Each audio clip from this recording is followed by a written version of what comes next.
you can see I'm gonna stick it out there. I'm gonna fan them like this. Jeremy, would you be so kind just to push it all the way?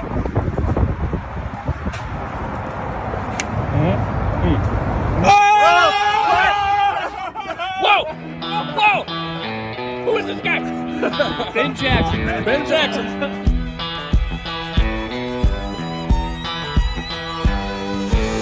Hey guys, welcome to Mad Scientist BBQ. I'm Jeremy Yoder. Today I am in Houston, Texas at the Texas Star Grill Shop to do Battle of the Grills. It's going to be a throwdown between Traeger and Old Country barbecue pits. So the battle is going to be for brisket and spare ribs. And the way it's going to work is each team is going to submit some brisket and some spare ribs, and then we're going to invite the people to come out and test them out. So this is more like a competition style than I'm used to. So I'm gonna do my very best, but I'm gonna use the same methods that I always use to make the best brisket possible. This time, I'm only just adding more rubs. So for today's rub, gotta go a little bit more complex, something that's gonna provide a flavor that can compete with the complex competition style rub that the Traeger guys are gonna be using. But I don't wanna get too complex because I still want the good smoke flavor that you get only from burning a real fire to shine through. Because look, there's no replacement for a real fire, and the reason people are out here like me, sweating, trying to chop wood, make sure the fire's burning cleanly, is because it's a flavor you can't recreate any other way. So I wanna make sure that shows up, but I wanna add a little bit extra because people are only gonna get 1 or 2 bites. So the first thing I did was the BBQ Rub Down. I used their base coat. I actually met the owner of this company, Travis, today, and he told me about his product, and I thought, that sounds really good, let me try it. So you use this first, and then I used a rub that I've used before in the past, and I really, really like it. It's very complex, has some chilies in it, just a really good flavor for competition style brisket. So this rub is the Oak Ridge Barbecue Black Ops. It is awesome. You owe it to yourself to try it. 100% worth trying once, even if you like salt and pepper like me, because I go back to salt and pepper every time. This is still wonderful to try out. And even though this is more along the lines of competition style brisket, it is still Texas. And so we're gonna have some coarse ground black pepper. So that's the rub that I used. It's not the most complex in the world, but it's a lot more complex than my usual rub. Hopefully this in combination with a good clean fire and a strong signal of smoke are gonna be enough to convince people tomorrow that stick burners really do produce more flavor. Okay, so I have 2 Old Country Brazos pits right here that I'm using. I've used an Old Country Brazos probably about as much as any pit that I've ever used in my life. And Old Country asked me to come down and cook these for this head-to-head competition. And so I want to thank them for inviting me, and this is an awesome experience for me because it allows me to see if the barbecue that I create is really good enough to go head-to-head with other people's. So let's take a look at the 2 briskets that I have on here. They've been on for a couple hours now, so they should be starting to get some decent color, but we're going to look for more fat render as we go.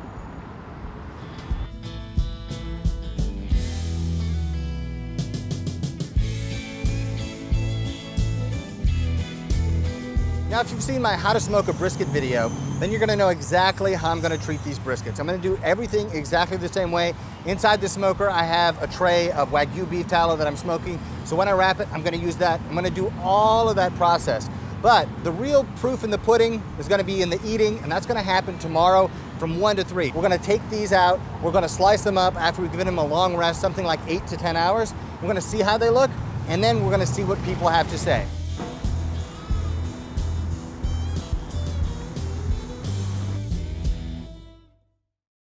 I want to take a chance to thank today's sponsor, Sheath Underwear. It was designed by a US Army soldier on his 2nd tour of duty in Iraq. Basically, it's hot, it's miserable, and he realized that there must be a better way to do underwear. Now, when I'm outside doing barbecue, I'm dealing with the heat and the humidity since I moved back here to Kentucky, and there's a lot of sweating, and there's a lot of chafing. I've been wearing these for a couple weeks now, and let me tell you, they are extremely comfortable. They have a dual pouch design that reduces skin-to-skin contact, which means less sweating and less chafing. You're gonna feel so much better.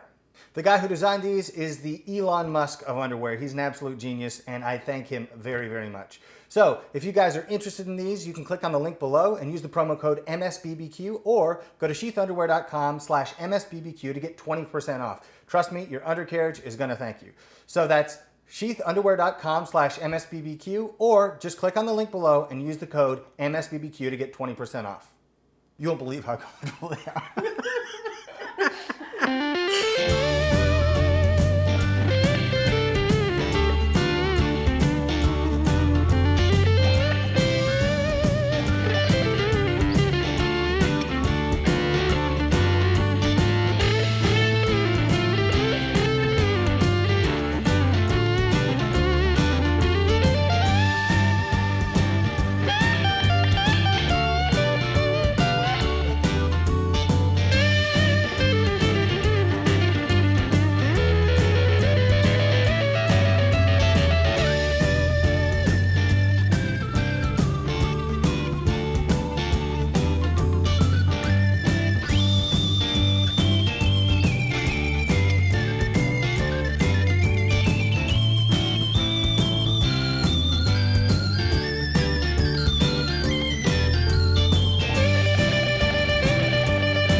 All right, guys, I am back in Kentucky, and it's clearly fall out here. I had people asking me about where they can get t-shirts. They're sold out on the website. But actually, if you scroll down below the video, you can get t-shirts, hoodies. I'm wearing the hoodie.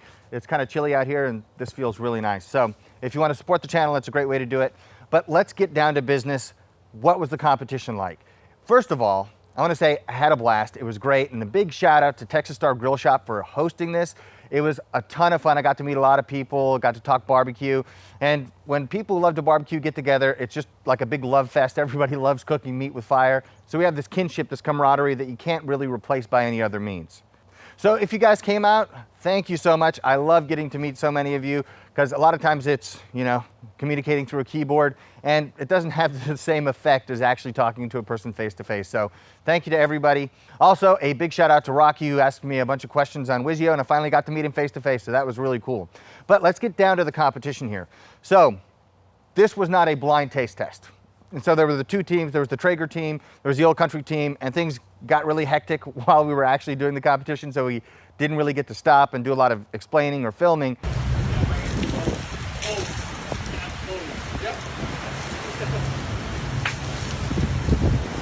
Here's the boys. Barbecue don't stop. Don't stop. But let me give you the breakdown now. So the Traeger team, they did brisket and ribs. We did brisket and ribs. Primo Q Barbecue did the ribs for our team, and I did the briskets, and the Old Country barbecue pits worked really well. No complaints at all. I've said it 100 times, dollar for dollar, there's no greater value than an Old Country barbecue pits Brazos. That's the smoker that I really learned to barbecue on, and I will never get rid of that smoker. So these smokers cost 4 times as much. That one probably 10 times as much. That one 4 times as much. So I have many thousands of dollars worth of other smokers, but I would trade them all to keep my Old Country barbecue pits Brazos.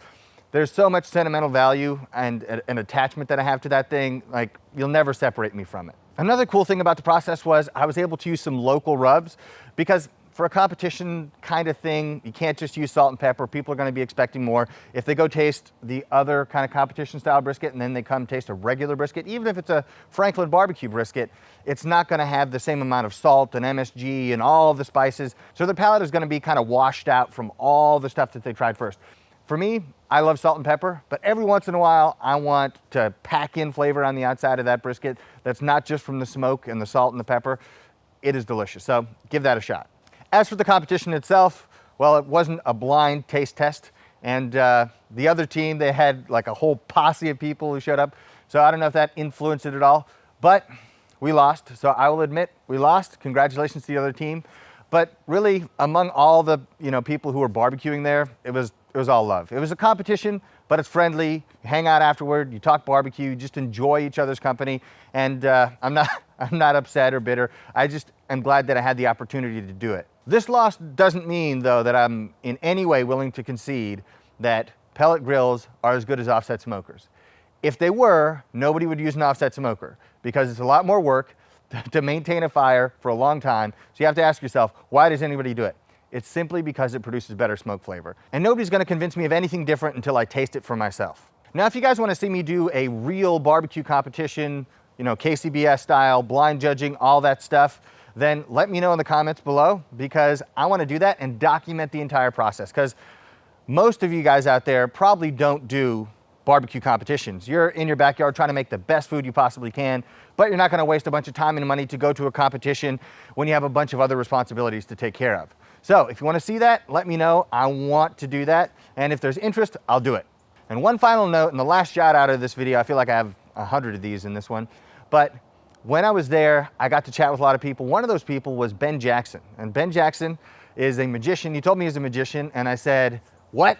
Are you serious? I watch magic videos on YouTube all the time. One of my favorites is Penn and Teller Fool Us. And so I was asking him, so when they say stuff like, I think you rang in a cooler, you know what that means? He's like, yeah, of course I know what that means. So I told him, I've seen the stuff online and I can't see how they do these moves, but I feel like if it happened right in front of my face, I could see it. And he said, you might be surprised. And I said, okay, well, I'll have to come to one of your shows sometime. And he said, yeah, anytime. And so I was thinking to myself, all right, how am I planning to get to one of these shows? But then we started cleaning up and everybody just started hanging out and chatting about how everything went.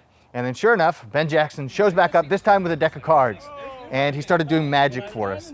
And it was mind-blowing. Because you always think, well, if it were right there, I could see it. No, You can't see it. It's like magic. It's like, here's one card, shake, it's a different card.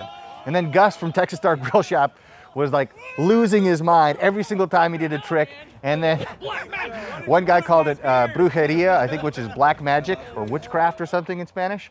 And yeah, it was amazing. So I'm gonna include some clips of that, and I hope you guys enjoy this. It's so cool. You guys should check him out, his YouTube channel, or go to a show if you're in the Houston area. If you guys enjoyed this video, hit the like button down below and subscribe to the channel for more of this kind of content. You can also follow me on Instagram, Twitter, and Facebook at Mad Scientist BBQ. I'll see you guys next time. Any card I have, I can make it look like that King of Hearts. That's the real secret. It's the trick of the eye. It's the mental impression, the optical illusion of a King of Hearts. Hold on, all those cards. So check this out. As far as I can, not it. Let's like give it a shake. In the right light, it looks like the king. What? I mean, you would swear it kind of looks like it. That's just number one. This one over here, that'd be another King of Hearts, and this one over here, that would be another King of Hearts. As though I had more than one, like I had number 1 or number 2 or number 3. Whoa, Jeremy, did you bring this guy? Well, I never even had the King of Hearts, actually. They were, yeah, these were all those random cards. That's the weird thing. Never even had it. I'll find the real one. I'll find the real one. What the hell, in 5 Josh? seconds. Here we go. 5, 4, it's kind of dry out here. 3, 2, 1. That'd be the King of Hearts. That's Ben Jackson. That's Ben Jackson.